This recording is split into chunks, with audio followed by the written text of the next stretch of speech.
안녕하세요. 오늘은 공장을 운영하시는 대표님들, 공장장님들께 꼭 필요한 이야기를 해보려고 합니다. 바로 공장 전기요금 절감에 대한 내용입니다. 요즘 정말 부담이 많습니다. 인건비 오르고, 원자재 가격 오르고, 물류비도 오르고 있죠. 여기에 전기요금까지 계속 부담이 됩니다. 특히 제조 공장은 전기를 많이 쓸 수밖에 없습니다. 생산 라인을 돌려야 하고, 모터도 돌려야 하고, 컴프레서, 냉난방기, 조명, 냉동기까지 전부 전기와 연결되어 있습니다. 그래서 전기요금이 조금만 올라가도 공장 입장에서는 단순한 관리비 증가가 아니라 바로 제조 원가 상승으로 이어집니다. 그런데 많은 분들이 이렇게 생각하십니다. 우리는 기름을 쓰는 게 아니라 전기를 쓰는데 유가 상승하고 무슨 상관이 있나요? 상관이 있습니다. 정의는 그냥 만들어지는 게 아닙니다. 발전소에서 전기를 만들기 위해서는 LNG, 석탄, 원자력, 신재생 에너지 같은 여러 에너지원이 필요합니다. 그중에서 LNG나 석탄 같은 발전 연료 가격이 오르면 전기를 만드는 원가도 올라갑니다. 국제 유가가 오르면 에너지 시장 전체에 영향을 주고 결국 발전 원가 상승 압력으로 이어질 수 있습니다. 쉽게 말하면 이런 흐름입니다. 국제 유가가 오릅니다. 에너지 가격이 전반적으로 올라갑니다. 발전소의 전기 생산 비용이 올라갑니다. 한전의 전력 구매 부담도 커집니다. 그리고 결국 전기요금 인상 압력으로 이어질 수 있습니다.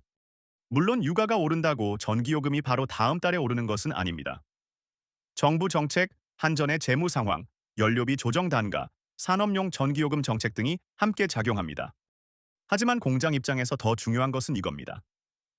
전기요금이 언제 오르느냐보다 우리 공장의 전기 사용 구조가 과연 효율적인가, 이 부분을 먼저 봐야 합니다. 공장 전기요금은 단순히 전기를 많이 썼다고만 많이 나오는 것이 아닙니다. 전기요금에는 크게 기본요금, 전력량 요금, 시간대별 요금, 기후환경요금, 연료 비조정 요금 같은 항목들이 들어갑니다. 여기서 대표님들이 꼭 확인해야 할 항목이 있습니다. 바로 계약 전력과 최대 수요 전력입니다. 계약 전력은 우리 공장이 한전과 계약한 전력 용량입니다. 쉽게 말해서 우리 공장은 이 정도 전기를 쓸 수 있도록 계약하겠습니다. 라고 정해놓은 기준입니다. 최대 수요 전력은 실제로 일정 기간 동안 가장 높게 사용한 전력입니다. 문제는 이런 경우입니다. 예전에는 설비가 많아서 계약 전력을 높게 잡아놨습니다. 그런데 지금은 생산량이 줄었거나 설비가 바뀌었거나 공정이 축소됐습니다. 실제로는 예전만큼 전기를 많이 쓰지 않는데 계약 전력은 그대로 높게 유지되고 있는 겁니다. 이런 경우에는 실제 사용량보다 높은 기본 요금을 계속 내고 있을 수 있습니다. 또 하나 봐야 할 부분이 있습니다. 바로 수전 방식입니다. 공장 중에는 고압 수전 방식으로 전기를 받는 곳이 많습니다. 고압 수전은 전기를 고압으로 받아서 공장 내부의 변압기를 통해 사용할 수 있는 전압으로 바꾸는 방식입니다. 예전에는 공장 규모가 어느 정도 있으면 고압 수전이 유리한 경우가 많았습니다. 하지만 지금도 반드시 고압 수전이 유리하다고 볼 수는 없습니다. 왜냐하면 고압 수전을 유지하려면 변압기, 배전반, 전기실, 안전관리, 정기검사, 유지보수 비용이 따라오기 때문입니다. 그러니까 전기요금만 볼 것이 아니라 전기를 공급받는 방식 자체가 우리 공장에 맞는지를 봐야 합니다. 여기서 나오는 개념이 바로 한전 수전 합리화입니다. 수전 합리화라고 하면 조금 어렵게 들리지만 쉽게 말하면 이겁니다. 우리 공장이 전기를 공급받는 방식이 현재 사용량과 설비 구조에 맞는지 다시 점검하고 불필요한 비용이 발생하지 않도록 조정하는 것입니다. 핵심은 세 가지입니다. 첫째, 고압 수전에서 저압 수전으로 전환이 가능한지 검토하는 것. 둘째, 계약 전력을 실제 사용량에 맞게 조정할 수 있는지 보는 것. 셋째, 노후 수전 설비와 변압기 유지 관리 부담을 줄일 수 있는지 확인하는 것입니다. 예를 들어 보겠습니다. 어떤 공장이 고압 수전 방식으로 전기를 받고 있습니다. 공장 안에는 변압기와 수전 설비가 있고 전기 안전 관리 대행비도 들어갑니다. 정기 검사도 받아야 하고 설비가 오래되면 교체 비용도 걱정해야 합니다. 그런데 실제 최대 사용 전력은 생각보다 높지 않습니다. 생산 설비도 줄었고 피크 전력도 일정 기준 이하로 관리되고 있습니다. 이런 경우에는 한전 공급 여건과 현장 조건을 검토해서 저압 수전으로 전환하거나 계약 전력을 조정할 수 있는지 확인해 볼 수 있습니다. 만약 전환이 가능하다면 기본 요금이나 유지 관리비, 안전 관리비, 설비 관련 비용에서 절감 효과가 생길 수 있습니다. 그럼 실제로 어떻게 진행할까요? 첫 번째는 최근 시 2개월 전기요금 고지서를 분석하는 것입니다. 최소 1년치는 봐야 합니다. 왜냐하면 공장은 여름, 겨울, 성수기, 비수기에 따라 전기 사용량이 크게 달라질 수 있기 때문입니다. 두 번째는 현장 수전 설비 점검입니다. 전기실, 변압기 용량, 차당이, 배전반, 인입선, 부하 설비 상태를 확인해야 합니다. 세 번째는 한전 공급 가능 여부 검토입니다.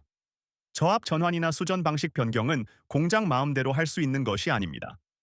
지역의 한전 공급 여건, 주변 배전망 상태, 계약 전력 조건 등을 확인해야 합니다. 네 번째는 절감 시뮬레이션입니다.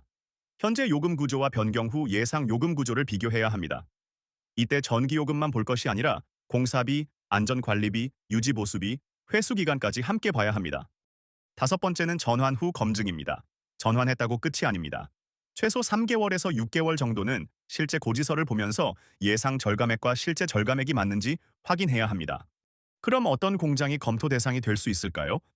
현재 산업용 전기를 사용하고 있는 공장, 고압 수전 방식으로 전기를 받고 있는 공장, 계약 전력이 실제 사용량보다 높게 잡혀 있는 공장, 전기실이나 변압기, 수전 설비가 노후화된 공장, 정기안전 관리비나 유지보수비 부담이 큰 공장이라면 검토해볼 가치가 있습니다.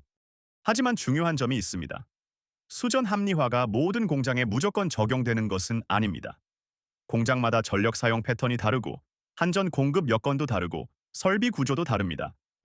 그래서 반드시 최근 12개월 고지서와 현장 설비를 기준으로 정확하게 분석해야 합니다. 진짜 중요한 것은 절감률 숫자 하나가 아닙니다. 절감액 산출 근거가 명확한지, 공사비와 회수기간이 합리적인지, 전환 후 생산 라인에 문제가 없는지, 향후 설비 증설 계획과 충돌하지 않는지를 반드시 확인해야 합니다. 오늘 내용을 정리해 보겠습니다. 유가 상승은 발전 원가에 영향을 줄 수 있고 결국 전기요금 인상 압력으로 이어질 수 있습니다. 공장 입장에서는 전기요금이 오르기만 기다릴 것이 아니라 우리 공장의 전기 사용 구조를 먼저 점검해야 합니다. 계약 전력이 적정한지, 고압 수전이 정말 유리한지, 노후 수전 설비 유지비가 과도하지 않은지, 그리고 저압 전환이나 계약 전력 조정이 가능한지를 확인해야 합니다. 공장 전기요금 절감은 단순히 전기를 아껴 쓰자는 이야기가 아닙니다.